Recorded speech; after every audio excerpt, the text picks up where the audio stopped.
Hi, I'm Janice Contestable, and for the last year, I've been on quite a journey with cancer. I was diagnosed with endometrial cancer and had an operation, and they thought they got everything. And then this March, when I was in Florida for my son's wedding, I thought something was up. So when I got back home, went to the doctors, did some tests, and the cancer had returned. So with the diagnosis of stage 4 endometrial cancer, with no cure and inoperable, not great news. But through it all, I've learned quite a bunch of lessons, and I want to share those with you today. Forgive one another.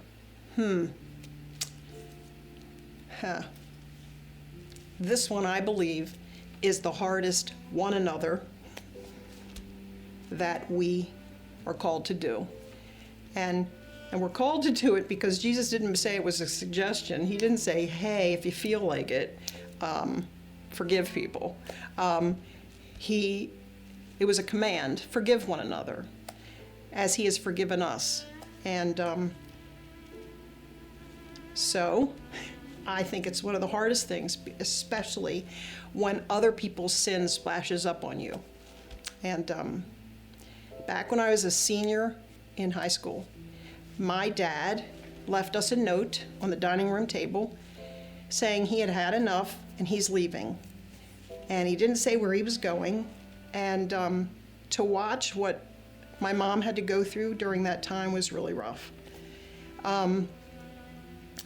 All of us reacted in a different way. My mom obviously just felt shame and turned inwardly and was very depressed. My sister left. My brother got very angry.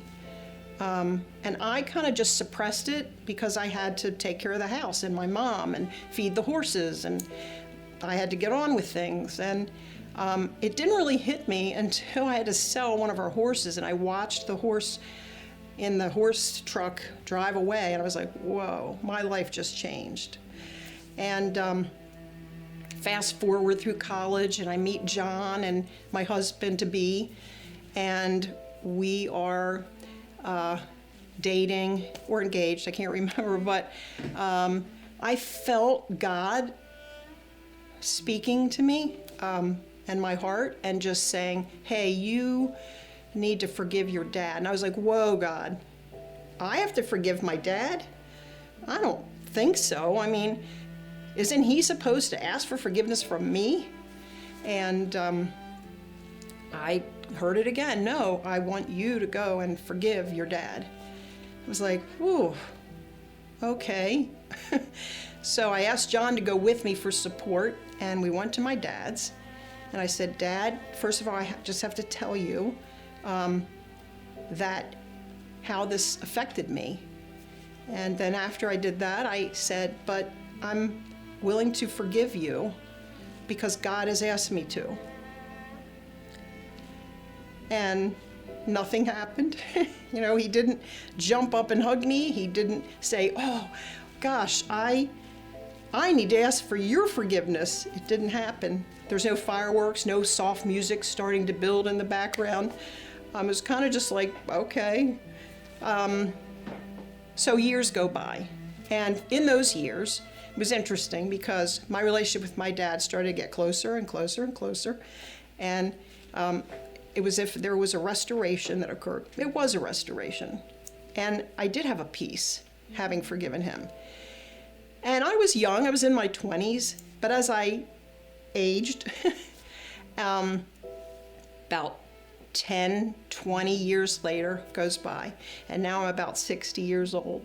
And I'm talking to a friend who used to be a counselor, and I'm just talking, and then we got on this topic of my dad, and I'm just sharing some things, and he stopped me and he said, Janice, have you truly forgiven him? I said, yeah, I did it. He's like, I want to be gentle here, but I really think you need to go and spend some time in prayer with God and see. And so I did, and I realized I was obedient in it, but I don't think my heart really forgave him. Now, at this time, he had passed away. But I spent some quality time with God and finally fully forgave my father. And for me, it brought me such peace. And, you know, as an older person, having lived, you realize, gosh, I would sure hope everyone would forgive me of the things I've done that have wronged them.